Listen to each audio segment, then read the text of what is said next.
Coming up on today's episode. How I would respond to that would be you can probably do it now, is grab, some form of graph to show the real estate market in Australia over the last 100 years, 150, however far it goes back. And you'll see that there will be peaks and troughs and it will go up and down. But what it will do longer term is this.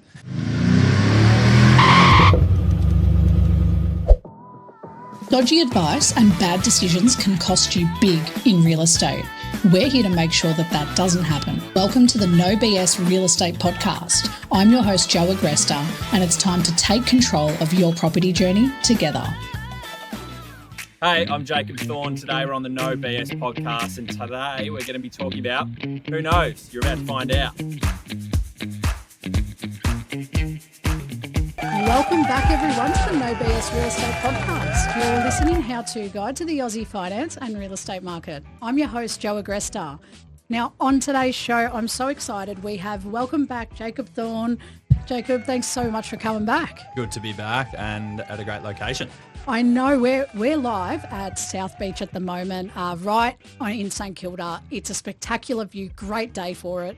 About 22 degrees. I think it's going to get up to 24. Maybe we have to jump in the water after it. We'll see. I was going to say we should have brought the togs. Perfect weather for a swim. 100%. No, I think I should have had a better preparation set list for you and said, bathers, don't ask why, and then just got you to come here. Sunscreen, hat, and a couple of beers. Perfect. Done. Should have had beers. So on today's episode, this is a special one, right? Because before we recorded, I did something very different. I've never done this on an episode before because I love Jacob's style. He had a great first episode. If you haven't heard his first one, check it out. There's, links on the screen and you can go back and listen to his first one. We talk all about what he does and how good he is, of course. But today I welcomed him back because I wanted to do something different. There's no one better to do it with than Jacob. I went on ChatGPT, okay? And I asked ChatGPT a very simple question. I said, what are the most common mortgage and home buying questions people asked in 2025? And I wanted a poll and I wanted all the questions that they asked. The reason I did this is because, as you know, you use ChatGPT. Yep, every day. Every day, right? Same here. I ask it questions that I probably shouldn't ask, but I'm going to ask because I can be honest. Go, how the fuck do I not lose my shit at this person, but tell them politely they need to do this? It's like, let me give you a suggestion for that. This is what I pulled up. So I've got, the way everyone uses it is because we're so raw and honest, I've got all the questions that everyone thinks that they would never have surfaced to the top. I've got them here today and you're going to unpack them with me. Okay, that's exciting. I'll be used to them, I guess. Yeah, you'll hopefully be used to them. Some of them are a little bit spicy, some of them are understandable, and some of them are pretty common, but I like that these were the top ones. So these were the ones that were most asked so far this year from everyone around Australia, so specific to Australia as well. Exciting. Let's get into it. Let's get into it. So let me start by saying some of these are confessions that show exactly what buyers are stressed about: the fear, the hesitation, the confusion, the money shame, the panic Googling that no one ever admits to. So today we're going to put these questions straight to the broker, Jacob, and who I knew would give an honest and clear no BS answer, which is a theme of our show. So one of the strongest performers at Port Finance Group, backed by more than 150 Google reviews, which I couldn't believe when I saw that. And he was a standout guest last... 3, 2, 1. He was a standout guest last time. So on today's one, let's see what these top questions were. We're going to start by going into the section, the big 5 confessions that everyone was making. So this first one says, how much can I actually borrow in 2025? I'm unsure of what I can afford. Well, I guess you'd start that question by saying that there hasn't been too much fluctuations with interest rates this year. Obviously 2025, yep. We're in December now, so closing towards the end of it. But the reality is that probably what you could have afforded at the start would be what you can afford now. There's a measure called debt to income. So it's basically a ratio which banks use to a degree to determine how much you can borrow, obviously, to purchase a property. That varies slightly if it's an owner-occupied property versus if it's an investment property, obviously, because with an investment property, you have rental income coming in as well to add to your income. But most banks are looking at a ratio somewhere in the region of sort of, 4.5 to 6.5 as a general rule as to what you can borrow. So, for example, if you earn $100,000, a 5 times DTI would be $500,000 worth of debt to put towards a purchase for a property, obviously. That's actually well answered, because I think a lot of people go, oh, it depends, but you just basically said, here's how it works. Yeah, I caveated it with the fact that I gave a bit of a range, didn't I? 4.5 to 6.5. You know, in the news a couple of weeks ago, there was some adjustments that APRA put out coming out next year from February around restrictions on DTI, you know, and how much banks, or what percentage of banks can lend over 6 times DTI and how much have got on their books of that particular lending ratio. There is always differences in each client. So they might have a credit card, they might have a car loan, they might have some HECS debt, and all of that obviously influences how much they can borrow. But, you know, a 5 times DTI is generally a good indicator. Okay, good answer. I like this next one. Is it better, because everyone asks, and I don't think they fully get what it means, but is it better to fix or stay variable with the interest rate? Yeah, I think, you know, if you went back 3 or 4 years through COVID, the majority of people were having at least a portion of fixed on their home loan. You know, if it wasn't 100% fixed, then it might be 50-50 or 80% fixed, 20% variable. Yeah. That's really flipped on its head, obviously, as we've seen some interest rate rises and people have, you know, probably felt like it's come to the end of the cycle. And so now most of the loans that we're doing are variable. There's a small portion that go fixed. I think over the last 2-3 months there's been more questions around going fixed.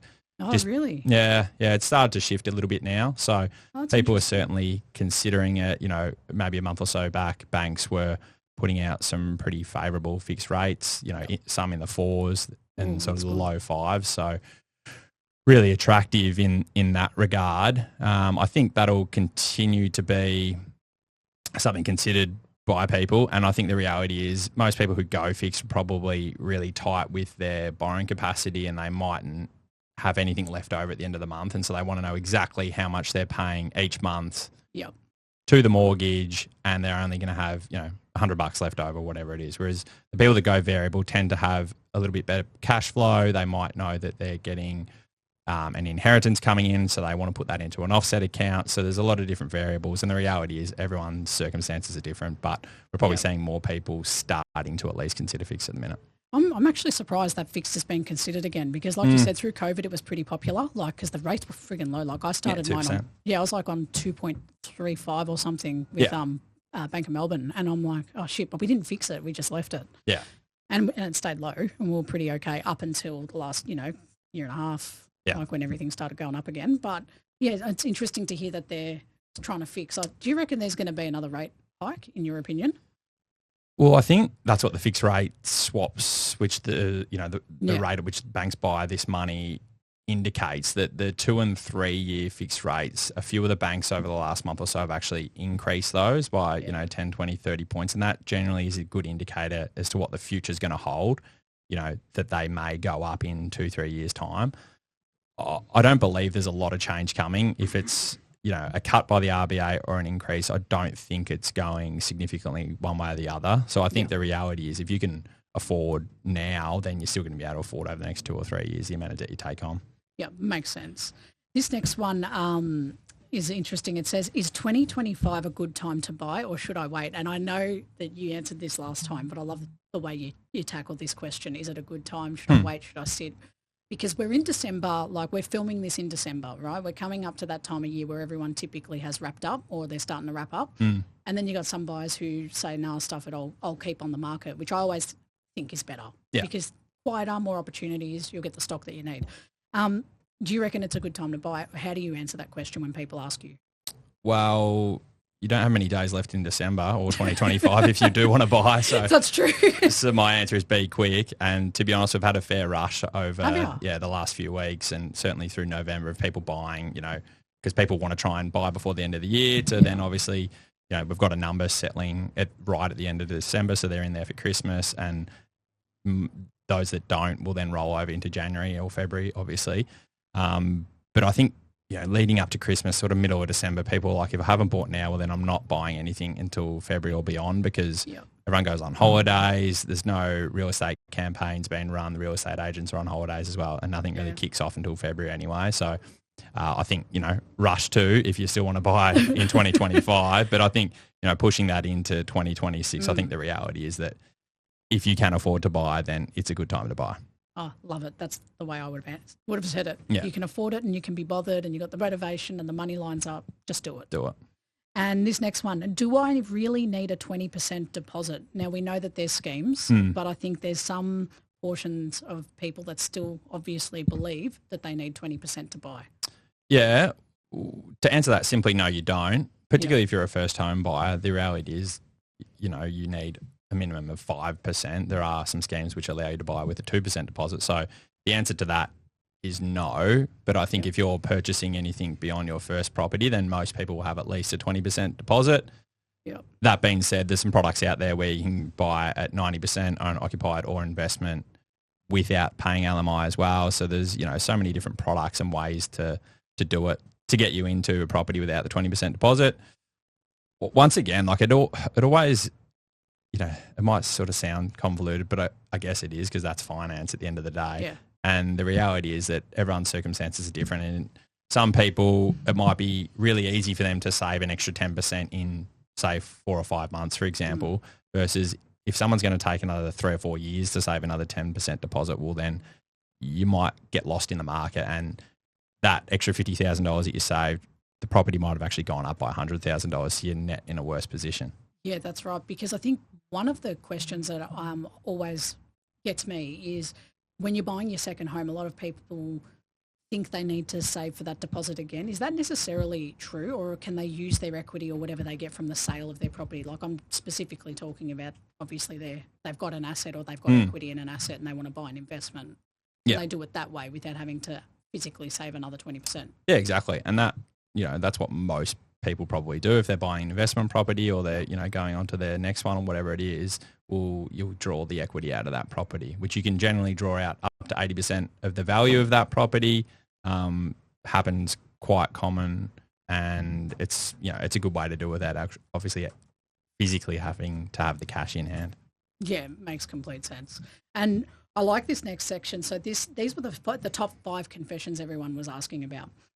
This next part is, because we've covered that part, mainstream questions everyone asks, we shift gears into this next part, which is where things get a little bit more real, because there are questions that people don't ask their broker, and they probably should. So they don't bring this stuff up in meetings, they don't mention it on the phone, but they will absolutely type it into ChatGPT because they're worried, embarrassed or confused, right? So this is the spicy section, the unfiltered confessions that buyers are making in 2025. So this person or these people are asking very similar questions. Why did the bank reject me even though I earn good money?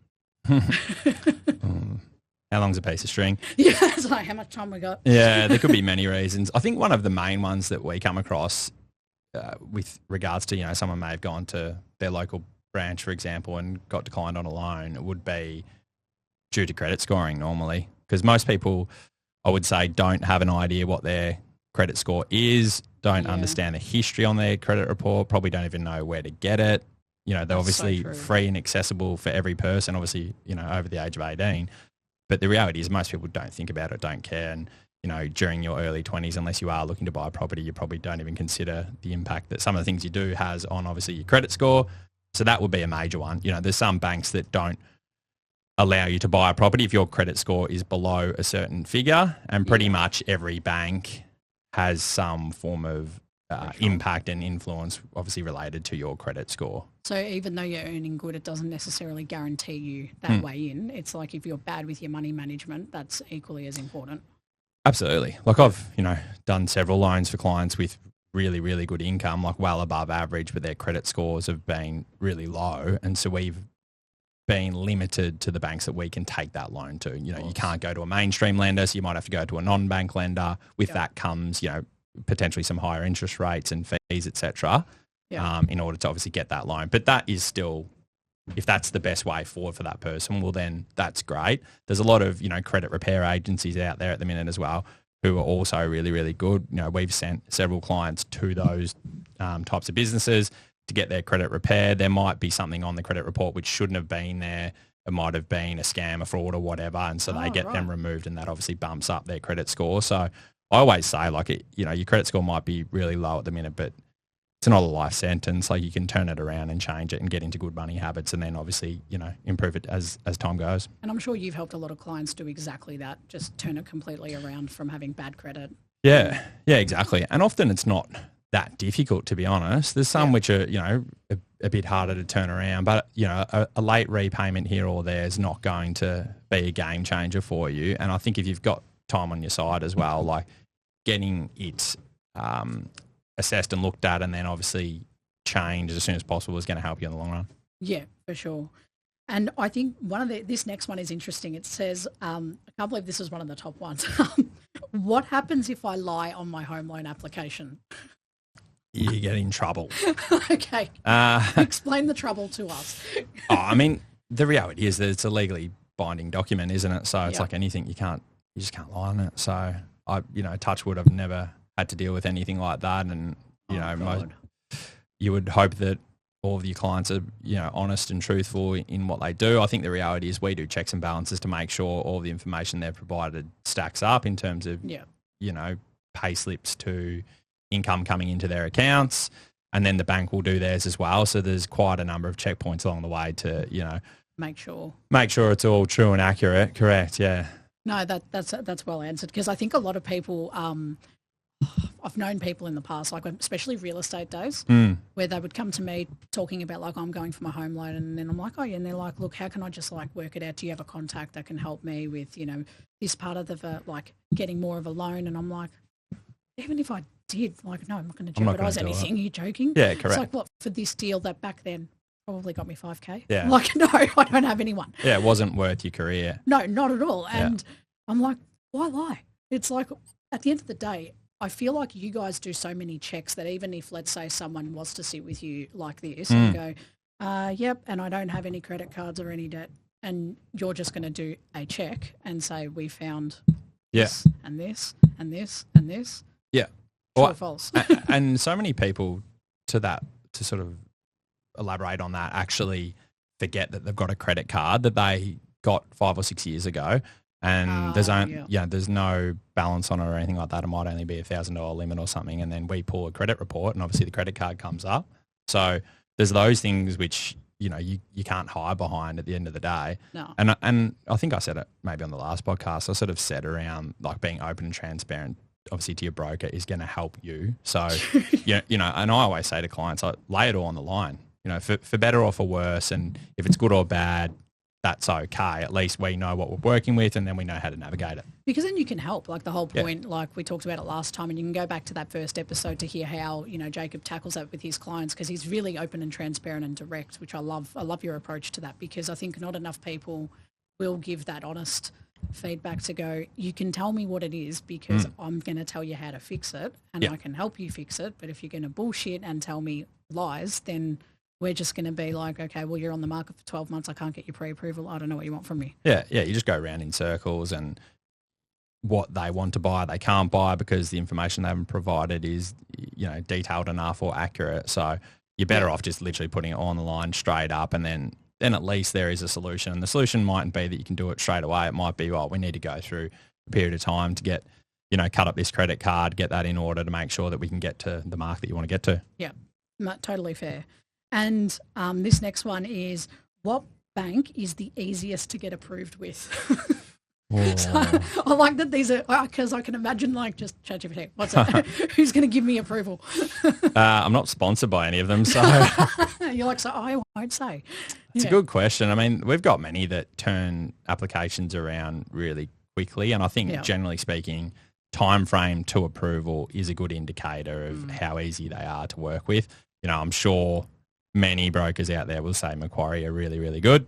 And I would, and I would attest to that. They just turn things around so quickly. They pick up a file to assess it, just about as quick as anyone. They're generally speaking just really, really easy to deal with, to be honest. So, awesome. And obviously, shout out to them. Shout out to them, not sponsored. No, just sponsor us anyway. Yeah. Sponsor the band. I think there's probably no secret as to why they've been such a good broker bank over the last few years, and they've, effectively, it's been the big four for however many years, but the reality is now it's a big five with Macquarie in there as well. So yeah, it's true.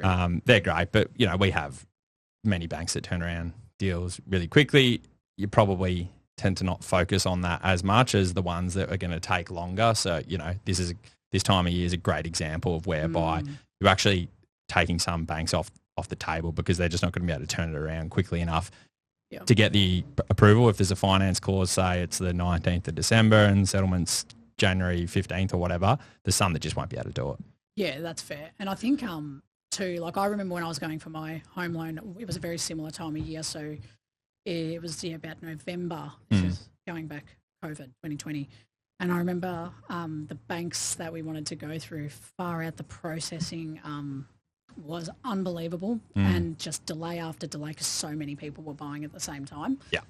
It was a killer, absolute killer. Yeah. And it's like, it's a shit time of year to try and work with banks or lenders that don't have the systems in place to respond quickly or react. Yeah, that's it. And that's like, that really is the reason why you don't just go to a bank to get a home loan. Like, you go to a broker because they've got so many options. Like, I think I've written deals with 23, 24 different lenders, this calendar year. Yeah. And so you know how they work, you know what they're good at, what they're not good at, how their assessment process works, because every single bank has a different assessment process. Some have pre-assessment before it then hits an assessor, then it hits a credit officer.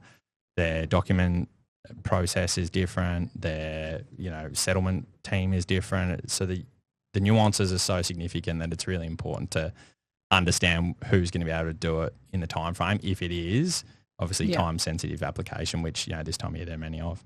Yeah, no, totally fair. And I like this next one. It says, do I need to tell the bank about gambling, crypto, side hustles, or OnlyFans income? A job's a job. Job's a job, it's income. Yeah, well, that's it. I mean, if it is an income and, it's your way of deriving a living and it's obviously legal, then happy days. Yeah. So the answer would be yes. I think where there's a bit of nuance to that, maybe, I think you mentioned gambling and crypto. Like, if you're just buying crypto, speak to your accountant. Obviously, this is not financial advice, but I would imagine that you're having to pay tax, potential capital gains once you sell that crypto. So there's differences there. If you're running a gambling business, for example, then once again, that's different as to how you declare that income versus if you're just having a flutter on the pokies and win $50, I don't think that's income. I'm really lucky. Yeah. I don't know if that's classified as income. No, I don't think so. Yeah, but the reality is all those sorts of side hustles, Uber, all that business, you do need to declare. It's obviously going to show up on your tax return, income statement at the end of the year. So, yes. Yep. All right. OnlyFans included. It's a legit job. Yeah, exactly. Yeah. Right. You know what I find funny? Just a quick fun fact. OnlyFans was never actually created as a sexual thing. It was actually created for people with specific hobbies. So if I wanted to do podcasting, I can start an OnlyFans account and people would be subscribing to get extra content, kind of like Patreon for podcasting. Right. So it's like if someone was a cook or a chef and they're like, cool, you can subscribe for $50 and do X, Y, Z. It's exactly how OnlyFans works. That's what it was designed for. Then people said, or I could like show my boobs and get paid way more. Well, and then that's what it turned into. Yeah, they found their niche, didn't they? Correct. So it was like totally by accident. So the founder was not like, this is where I'm going. It's like, oh shit, what happened? Oh no, why are they doing that? And here we are. And here we are. Yeah. So this next section, the next group of questions reveals something bigger. These aren't just finance questions, they're mindset-based questions. So they show exactly how buyers have been thinking in 2025. And if I had to summarise it, it's overwhelmed, cautious, sometimes optimistic, and sometimes stuck. And these questions really shape the decisions that people make long before they walk up to a broker and have this chat. So let's walk through the reality behind these mindset confessions. So some of these confessions, should I wait for property prices to drop? No. When are they going to drop? I was going to say, what if they don't? If you look at the history of property in the country, it's gone up somewhere between 6 and 7% every year on average. So on average, you're not going to get that right. No, well, like this time last year, when they were, when CoreLogic, back then it was CoreLogic, now it's I think Cotality or Coality, I can't remember. Cotality, Cotality, thank you. They released their report and Melbourne had gone backwards in pricing. We were minus 3% in growth, right, for house prices. So far this year, absolutely not. Yeah. Completely different, polar opposite. So if you could have predicted last year to know that the prices were low, awesome. Correct. Thanks for letting me know. Yeah. Too late now, though. Could have bought. Yeah. So, no. Yeah. You can't just wait unless you know what's going to happen somehow, which all of us property professionals, if we knew, we would be capitalising. Yeah. Well, you go back to, I'm not sure if listeners will remember or viewers, but when COVID all kicked off, you read on the newspapers, all media articles, all the banks were saying, property prices are going to drop by 20%, 30%, That's 40%. Right. That's what they were all saying. And Went the complete opposite way. So, if the banks can't predict what's going to happen, the average punter has got no idea, to be honest. And I think, you just need to look at what is the long-term average and work off that. Keep it pretty simple. I was just talking before, like this morning, had a client buy at the start of this year in January or February, like an apartment, inner city sort of apartment, pretty standard for $550. We did a revaluation this morning. It's worth $600, like on an apartment, and that's good. Yeah, well, it's $50,000 in a year on a type of security that probably doesn't go up, as what a house would over time. So I think that's just an indication of, that sort of time in the market's impossible. Yeah, 100%. And I'm actually happy to hear that because apartments notoriously do not go up, or they stay the same, or they lose. Yeah, and we've been seeing a little bit of that actually, which is an indication that the market, in a place like Melbourne, for example, is actually really starting to turn. For some time there, 2 or 3 years, you'd do a val and it just wouldn't really change, and it'd either stay the same, some would go backwards. But to see some growth in these types of properties is, a good sign, I think. Yeah, I love that. I'm glad to hear that too.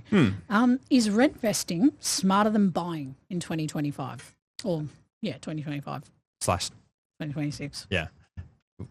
/ moving forward beyond that. Look, I think so in certain circumstances. You look at, say you're living in an apartment and you're paying whatever, $2,500 per month in rent. If you were to buy that property, and obviously had the deposit to be able to buy it, the mortgage repayments on it might be, $2,500, $2,800 or something like that, depending on what the property is. And so you might actually be able to purchase a property without having a significant extra amount of money that you have to pay, obviously, month to month. Yep. Whereas if you're, say, living in a standalone house and the rent on that might be, say, $3,500 or $4,000 per month, if you were to buy that property, the mortgage on it might be $7,000 a month, for example, if it's a $1.5 million $1.5 million property. Wow. And so that difference there, I know there's a lot of numbers in this answer. But, no, it's good. But those numbers there sort of, I think, dictate the decision around it. And a lot of people are taking the rent vesting approach because they still want to live, say, in a city but can't afford to buy there. Yeah. But they can afford to buy in a regional town or interstate. And, I've got many clients who have bought up in Queensland who live in Sydney or Melbourne, and they're bought in places they can actually afford, still, renting the inner city area, close to work, close to friends, family, whatever it is. So it definitely does make sense. Yeah, because I think a lot of people have always been sceptical with like the rent vesting path because they're like, well, hang on, how does it make sense? Like now I've got to pay rent and a mortgage at the same time. It's like, well, no, you offset that income. Yeah. That should be paying itself. Yeah.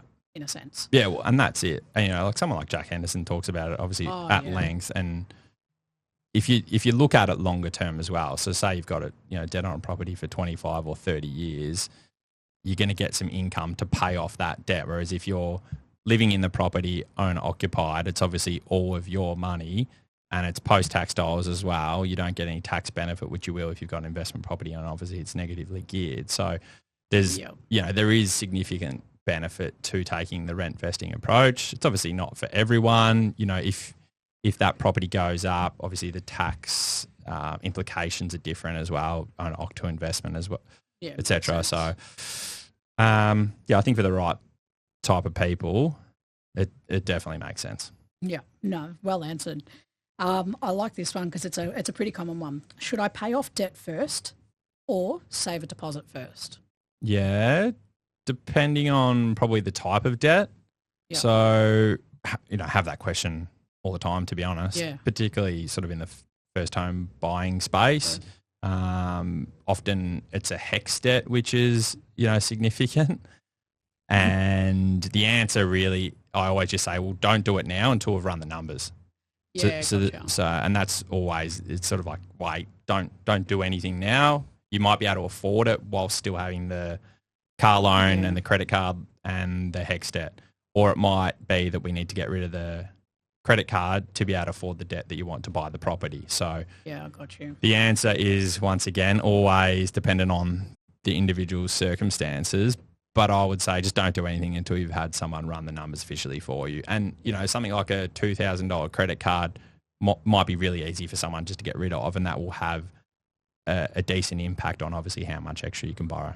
Well, it makes sense, right? Because even when I went for my loan, I remember that one of the questions, I asked that exact question. I had a car debt, not a big one, just it was like whatever was left. I think it was like $7,000 or $8,000. Yeah. And I said, do I pay this off or not? And she, like my broker, looked at me and said, pay it off. Yeah. Just, it'll make your life easier. Yeah. You're not carrying the debt and you can afford to do it. Yeah. And she already had run the numbers and she goes, you can comfortably afford it. You and your partner are fine. Just pay it off. Yeah. I'm like, oh, okay. But then she also made me shut down the afterpays and the zip pays that I had back then because I was young and I didn't know that was a higher purchase. I thought that was just fun money. So she's like, shut them down. And it's always a cash flow discussion really as well. Like if you can afford to still have that debt and everything makes sense, well then that's okay. You can make the decision down the track if you want to close it or not. Yeah. I think the HEX one's interesting because, you know, for those people who've still got HEX debt, I think there was a reduction last week of 20%. My partner got one on hers. How good. Great result. Unlucky for those who've already paid it off. Or, yeah. We're sorry if you paid it off the week before. Yeah, exactly. But there are now some banks that are looking at that HEX debt and excluding it from a borrowing capacity perspective if it's below a certain threshold as well. Yeah. So, you know, we've had circumstances where we've told them not to pay off the entire HEX debt, but to reduce it below a certain threshold, so then we can exclude it from borrowing capacity servicing. Yeah. So that's why the nuance to it is really important, and understanding which bank that loan will go to will then dictate, obviously, what we do moving forward. Correct. Yeah, that makes sense. Bang on. And I like this one. How do I actually choose the right broker? That's a great question. Should have put that into Chat GPT, actually. All right, I just think it's like down to, obviously you need someone who's got knowledge to be able to do the thing that you want to get done, which is obviously buy a property and get the loan associated to that. You know, someone with experience, someone who has done what you're trying to do. Obviously some, you know, testimonies or Google reviews like you're talking about obviously help to, you know, listen to what, you know, customers have said ultimately. But I think the key thing is still like a relationship and how you get along with that person.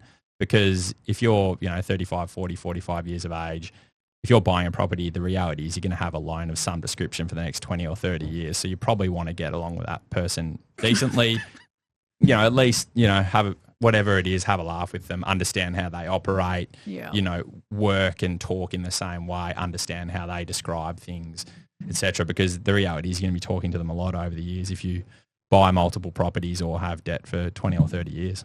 And I think that's a really good point too. I didn't think of it like that. It's like, yeah, this is not a, I need a home loan, you come to me now and that's it.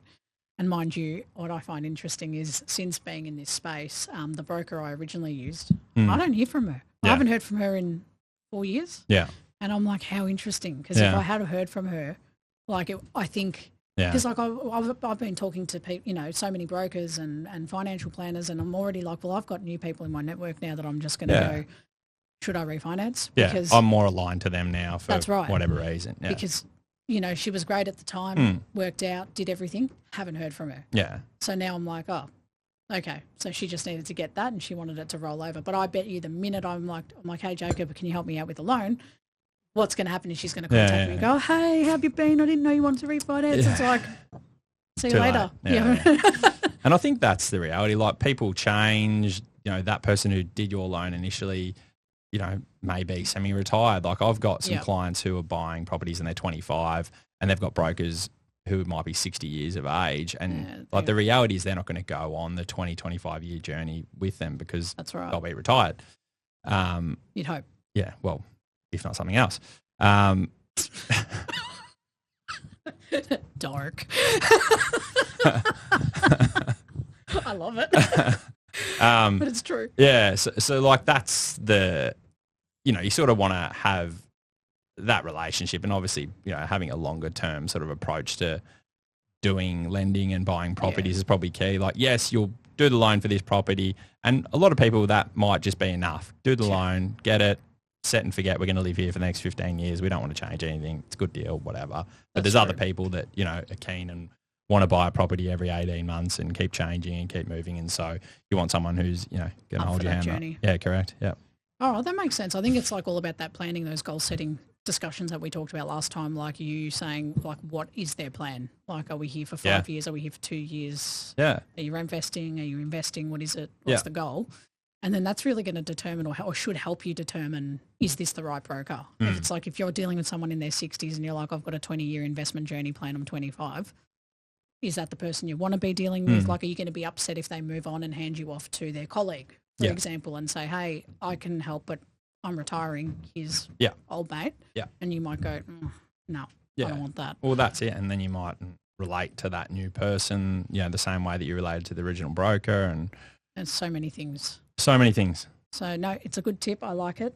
And this next one is, what's the fastest way to get loan ready if I want to buy within 90 days? Like 90-day fiance here. Yeah. Yeah, I mean, it's a pretty easy answer really, isn't it? Like, you've got to go and speak to a broker, because if you want to buy a property, you need the finance. So that would just be the first port of call, really. Speak to some friends, family, get a referral, go and speak to one. Oh, I've been talking to Guy, our producer here, and his brother. I want them to buy because they've got money to do it. And I said, you're young, you're in your early 20s, you should invest. Talk to a broker. And here's my business card. Yeah, you're going to get sold to, mate. We're going to get you buying a house next year. So, an investment. It's like, this turns into like, buy. Yeah. But I've been talking to them about like getting into the market, and, his brother's really keen. Guy's a little bit more hesitant because there's this perception of, the money understanding. How many young people do you come across that are that hesitant at the beginning, like maybe early 20s, like I'm talking 22, 23, who want to start, or their parents have told them you need to go and talk to a broker because you've got savings, do something with it. Yeah. How many of that, do you come across that much? Pretty much all of them. Oh, really? I mean, particularly in that age bracket, like anyone sub 30 has normally got some reservations or anxiety around the decision making, because it's a big decision. It's a lot of money, it's a lot of debt, it's a lot of time, et cetera, et cetera. So there's always going to be some concerns, and that's ultimately the job of a broker, is to talk through those, understand them, but also, paint the picture that, I've done it a million times, and so, we'll take the stress, we'll take the challenge of doing it, and you don't have to worry about it. We'll guide you on how to do it. That's really what you're doing as a broker. Yeah, it's like you're just trying to take that stress, like you said, off their shoulders and give them that reassurance to say, look, I know what I'm doing. I do this all the time. Yeah. So don't stress. Oh, and there's so many times where, like, we'll have a client come to us, want to buy a property, we'll sort it all out, get the approval, and it, on face value, they're like, oh, that was awesome. That was so easy. Good stuff. Thank you so much. Unbelievable. And in the background, we've, grafted away and had a few challenges with the bank, or, whatever's happened. And we try to basically take all of that away and that pressure and stress off the client, and then obviously put it upon ourselves and make sure we go to yoga and do some sauna so we feel okay after it. Yeah, so you don't totally crash out. Exactly, yeah. Just internalise it all. Yeah, exactly. And then you're just like, no, it's all good. Yeah. I'm fine. Oh, approved. Happy days. Yeah. That's the main thing. Well, let's go into this next session. To wrap up the heavy stuff, we're going to do a quick fire round, okay? So these are some myths that people repeat online. The things they read in Facebook groups, maybe they hear it from a cousin or a sister or a sibling who bought a house once in 1988 or 1998, and I want to clear these up, all right? So these are just rapid fire, true or false. Right. All right, I'll read a statement. You tell me if it's true or false. Okay. One word answers only. You can give me an explanation. Good. Okay. So true or false, HECS debt destroys your borrowing power. False. I mean, there's, like we were sort of talking about before, there's contexts where you can completely take it out of borrowing capacity servicing. And so, yeah, definitely false. All right. I like it. Next one. LMI is a waste of money. False. It's definitely probably less utilise these days than what it was 5 or 10 years ago, I would say. I don't know the numbers on that officially, but that would be my anecdotal belief. There's still benefit to doing it and to obviously paying LMI to get into a property. Like I had one last year where a client, he bought at 95%. It was over all the thresholds for using the government schemes, etc. And so paid LMI, and it was, I think it was 18, 19 grand, whatever it was. And that property went up in value. And like we were talking about before, like it's gone up enough to cover the LMI plus plenty more. If he didn't pay the LMI, he wouldn't have bought the property, so he wouldn't have got the growth. And so, you know, it might seem like an unideal thing at the time to pay an extra 20 grand to get into the property, but you look at it in the rear vision mirror 2 years down the track and that property's worth 150 grand more. Well done. Smart investment. Smart. Yeah. I like that. Next one is cashback offers are a trap. I'm going to... that's a tough one. False. False, okay. Yeah. Go on. I mean, there's certain circumstances where, you know, and we're probably talking about cashback offers to refinance here, I assume, which, to be honest, there aren't many of them left anymore. Yeah. They can make sense because they might cover the costs to, you know, obviously refinance to a new bank. And so if you're refinancing to a new bank, getting a better interest rate or whatever it is, well, then it can make sense. I think, yes, there probably is a misconception that getting, you know, 2 or 3 grand cash back to refinance it's free money basically, but it's not. Yeah. What did I say? False. And now you're like, is it true? Yeah. All right, give me both. So why do you that's why you thought it was false? Why would you think it's true? Because there's some circumstances where it's great. So there's, you know, ANZ at the minute, we've done a few loans to them for first home buyers, and they've got basically a cashback for first home buyers. Yeah, gotcha. So it's not even a refinance. You're doing a purchase. You get a $3,000 cashback. Yeah. Which is great because if that rate, and it's always a total fee calculation that we do. So if that interest rate plus if the interest rate's really good, plus you're getting 3K, well, it's a great deal. Yeah. But if the interest rate's really poor and you're getting $3,000, it mightn't be a net better position than taking the lower interest rate with a different bank. So that's why it's somewhat false, sometimes true, because you've got to just calculate it in its entirety, basically. Yeah, to see if it's actually going to work for your circumstance as well. Yeah, correct. And that's why there's so many different lenders, and understanding them all is a key, really. Nice. And this next one, banks hate casual workers. It's not very nice, is it? I know, it's a bold statement. Job's a job. Yeah, so these have all come from ChatGPT. These are the assumptions buyers have made. It's a good one. False. False. I mean, some banks, you'll need a minimum time frame working in that casual role for them to utilise your income for servicing. Yep. But, you know, if it's 6 months, for example, and you've been there for a year, well, they love you. Yeah, happy days. So I'm going to say false. False. Love it. And pre-approval guarantees full approval. That's false. Okay. Talk me through it, because I think a lot of people assume this a lot of the time, that they get pre-approved. Yeah. And like just quickly, like from real estate days, I had plenty of buyers, and when I asked them when they were making offers, have you got approval or pre-approval? Yep, I'm pre-approved. And deals fell over all the time. Yeah. Well, you know, pre-approval / conditional approval means that there's still conditions on it to go unconditional, which is basically means you're done. So it doesn't guarantee a full approval where, you know, you're most of the way there with a pre-approval, but the reality is you might buy a property that isn't an acceptable security for that particular bank for whatever reason, and so that would make the deal fall over. You might have had the pre-approval and you were a full-time worker, and then back to the point before, you then went to become a casual worker.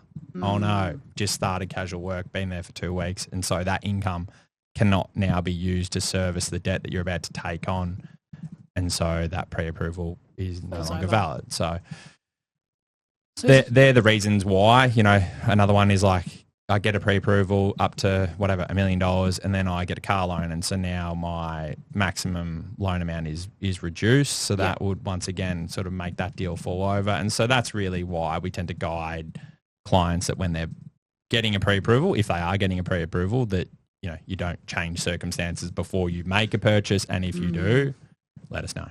Yeah, that one, like I remember one deal that I had as a real estate agent.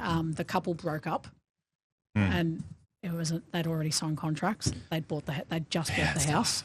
I don't know what happened on the brokering side, but they wanted to break the contract on our end, and there was a compensation to pay. Like our vendors, we said, look, you can charge compensation if you want for time off market, because at this point it was only like a month out of settlement, and we had a 90-day settlement. Yeah, right. So you wasted a lot of time there. It was so messy. Yeah. What happens in those scenarios when people have, like, from a financial perspective, like for you, how do you help someone through that?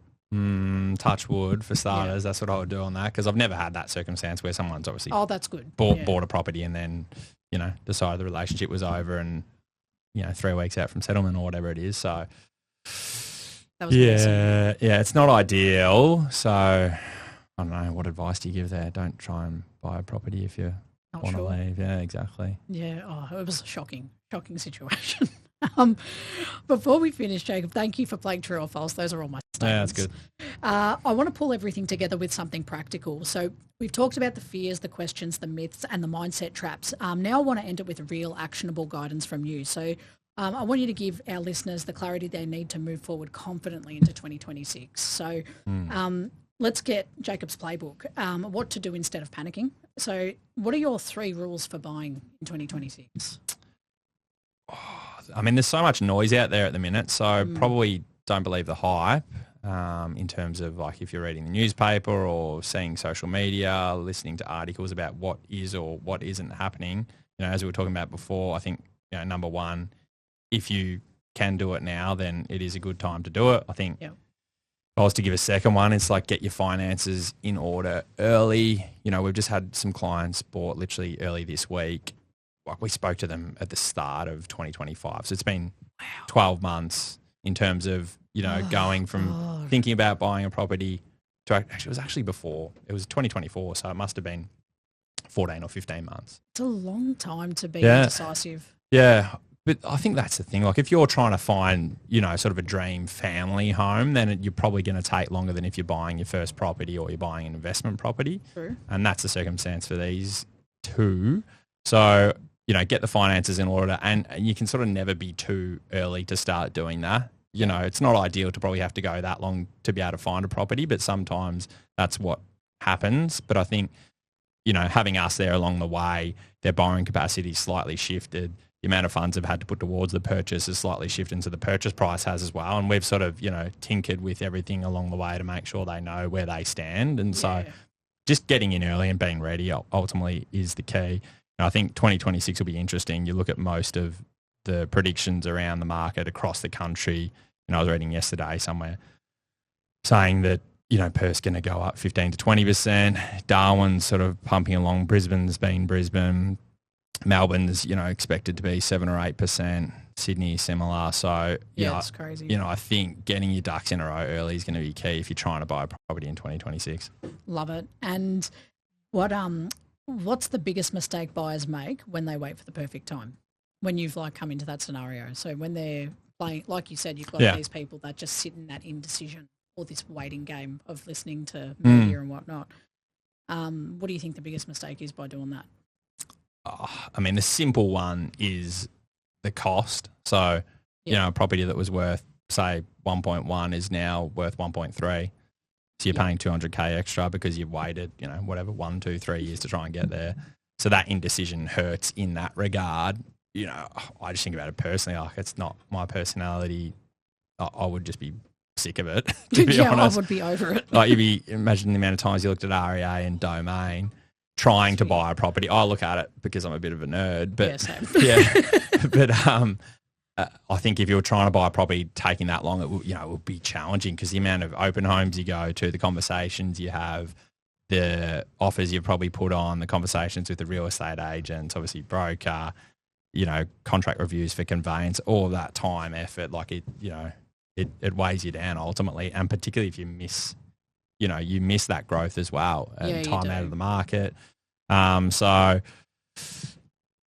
think don't know. That's a bit of a long-winded answer, but No, I but think it's a good just one. It's true. I think just getting the right people in your corner to sort of guide you through it and give you advice around all of these things is crucial to make a good decision. Love it. And one of these ones here is, the one question every buyer should ask their broker before they do anything else. That's a good one. I think probably asking around examples of when you've done a deal like this in the past, or in the not too distant past, I would say, even more pertinently. That's key. And have you done it before? Like, have you had clients that have bought investment properties in wherever it is, Adelaide, for example, and what's the process there? Obviously, the stamp duty differences, the types of lenders you'll use, if it's an investment property or if it's done in a trust or if it's a first-time buyer or if I've got a 30-day settlement or a 90-day settlement or whatever it is. So making sure that the person you're working with has done the deal that you're trying to do. Yep. Either for their clients or even for themselves. Like, have they actually done it? Yeah. Have you been through this? Have you worked with this type of application, and can you guide me as to how I do it, really is what they're after. And do their goals and objectives align with, the bank that you're taking it to ultimately? So that would be one. I actually really like that. I didn't know what to expect with how you're going to answer it, but I think that it's something that not a lot of people have spoken about the way you just did. Okay. To actually say, like, no, have you done this before? Yeah. I don't think a lot of buyers would think to qualify the broker that way. No, I don't think so.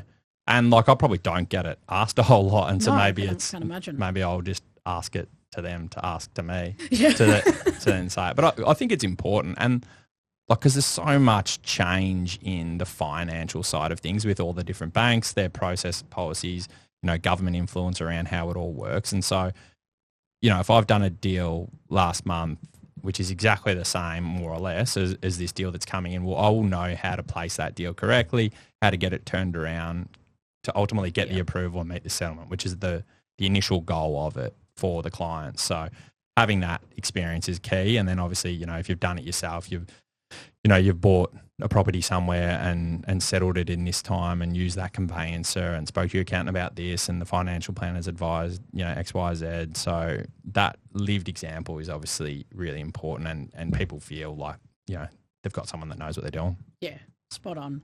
And last one, what's your final advice to anyone feeling overwhelmed, confused or stuck right now? Like Guy. Yes. Talk directly to Guy. My advice is to actually just ask the question, because you're going to continue to feel confused and nervous and whatever if you don't have someone who has the confidence and knowledge to do the thing that you want to do.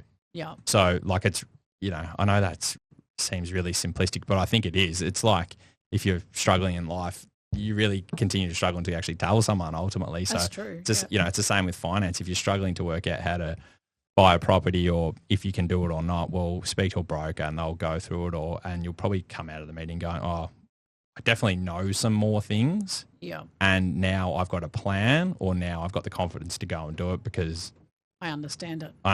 And it's been ticked off that it's good to go. So, Guy, can I throw to you randomly?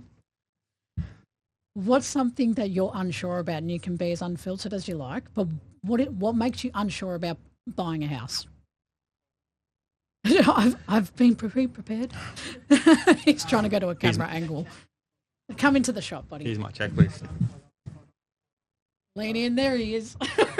All right, Guy, mate, what makes you nervous about buying a house? Or why are you not nervous, but what are you worried about?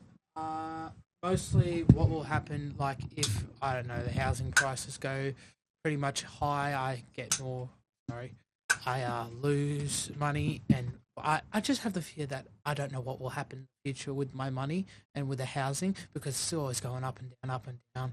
I don't know what will happen. Yeah, good question. How I would respond to that would be you can probably do it now, is grab, some form of graph to show the real estate market in Australia over the last 100 years, 150, however far it goes back. And you'll see that there will be peaks and troughs and it will go up and down. But what it will do longer term is this. And I think, you know, when you're young, if you can get into the property market, you're going to reap the benefits for the next 10, 20, 30, 40 years. It's a completely different approach if you're 60 or 70 years of age, because you're probably trying to get rid of debt and, you know, effectively get out of the lending market. But if you're young and able to get in, then the reality is that you will benefit for a long time. How do you feel about that answer, Guy? I feel a bit more assured, but I'll look at the graph. I think that's a good tip. I mean, that'll just show what it's done in the past. Are you hesitant on account of, say, the debt that you're going to have and being able to repay that month to month? Is that the main concern, like the ongoing commitment of obviously having a loan? Yeah, I think that will be it. Or do you think it's more that you're going to lose money? You feel like you're going to lose money? Mostly lose money. Well, two parts. I mean, back to the initial question around like affordability. Look what you're paying in rent, for example, now, and look what you're saving per month. Add those two figures together. You know, if your mortgage repayment's going to be that, well, then there's your answer to being able to afford it. And I think when you're younger, also the reality is your income is going to grow as you get older, more experience, different jobs, etc. That's just generally how the job market works for most people. Different to if you're obviously at the later end, you know. Like my mother, she's retiring in 2 days. Shout out, Mum. Good on your mum. And the other part around losing money, you know, I think the reality is if you buy a property and stay in it for any length of time, you're not really going to lose money. It grows. And you keep it. So it's like if the market is going down, right, don't then go, this is a great time to sell. Yeah. That's the time you hold the property and you keep paying it down and paying it down. But then you also have equity that grows at the same time, which is like money. That's basically what you explain equity better than me, but like correct me any time I'm wrong here. Sure. But basically you've bought a house at X amount, right? Like 500,000 or your loan is 500,000 and you've kept it for 4 or 5 years. And let's say the value of the house now is 750,000. The equity on it is roughly minus your debt, 250,000. Accurate? Yep. Right? So you have 250,000 that the house is now valued at. So if you sold that house, even though your mortgage is 500,000, you're getting 250,000 cash from it. So that's how people make money through property. It's about keeping it and holding it. So you know how you've got savings today and you're worried that buying a house is like buying a bag of tomatoes where you just have a negative in your bank account. It's not the same concept. It's like you're investing to make that money work for you and then you get it returned later. Yeah, I think Does that make sense? Yeah. What a good thing to do is like look at a property that was, you know, built in the 1920s or whatever, and then go and find out what it was sold for in 1990 or 1995 or 2000, whatever it is, and then look at what the figure that it's been sold for today is. That's a good idea. And you'll just see, obviously the number will be significantly different, and in almost all cases it'll be higher, significantly higher. Right. Yeah. I like that. Thank you, Guy, for participating on the fly. Yeah, Thank you, Jacob, for actually helping. No, that was actually really practical advice, to be honest. Like I think couldn't get better than that. Those tips are really, really practical. It's like that. I think that's a pretty typical response for most first-time buyers, investors for sure. that are like, what's the point? Yeah, I'm nervous. I'm unsure that I'll make money. I don't want to lose money. Yeah. Like, you know, investing, if you're not investing, you'll actually lose money because of a grand thing called inflation. Correct. It's like, you know, like our wages, if they're not going up above inflation, your income's actually reducing. You know, That's if you got money sitting in a savings account getting 3% and inflation's 3.5%, well, you're actually going backwards. So that's obviously, you know, what property provides, and particularly in this country over a long period of time is growth and wealth for people. I love it. Far out. Thank you so much, Jacob, for coming back for another episode. I can't believe how fast the time goes when we're talking. I'm looking at the time going, oh, shit, yeah, okay. We've done well. Oh, yeah, true. So, swim time. I know, but look, I really love this episode, and I love when our guests come back for second ones because we don't, you can check out Jacob's first episode now where you can kind of get an understanding of who he is and the stuff we talked about there. But this episode now, anything moving forward, we can just get straight into the guts of a topic, whatever's going on. We can just go straight in. So perfect. Thank you again for coming on the show today. Thanks, Joe. Cheers. Of course. Now, what I was going to say is, everyone, of course, if you want to connect with Jacob, all the details are on screen and in the show notes below. Reach out to him, have a chat. Like I always say, it costs nothing to have a chat. Pick up the phone, ask your questions, and really pay attention to those last tips and this little, impromptu session we had with Guy here. I think this is a really great section for those nervous buyers that are going into 2026. So, Jacob, thank you once again. Thank you. Speak soon. Speak soon. This has been the No BS Real Estate Podcast, coming to you live from our new podcast caravan on South Beach. We'll catch you next time. I'm Jo Agresta. See you later. Bye. See ya. That's a wrap for this episode of the No BS Real Estate Podcast, powered by Abodey AI. If you found this conversation helpful, don't forget to subscribe, leave a review, and share this episode with someone who might need it.